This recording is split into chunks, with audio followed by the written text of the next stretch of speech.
My name's Andrew Torr. I'm an artist working in London, and this is my studio space. A lot of people are surprised when they come into the studio because the walls are painted grey and black, and most contemporary artists work in white spaces. I don't, primarily because I glaze the paintings and they end up being incredibly glossy and you can see everything reflected in them. So I need as little light objects in the space that I'm working in to be able to see what I'm doing, really.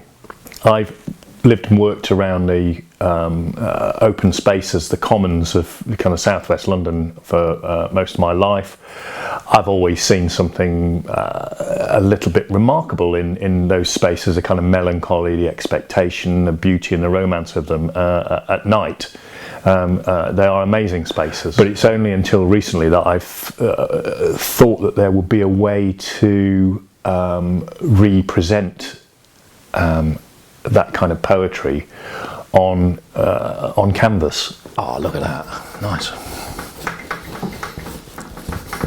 The colours in the clouds above the commons are made by the city, and the way the city lights illuminate the clouds, and the smog and the rain and the mist give these colours an incredible sort of depth and complexity.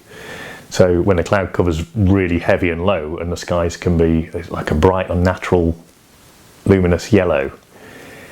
Even on a cloudless night, and so the background pollution can be so dense that although the sky is patently a deep blue, it's also yellow or orange from the reflected sodium light.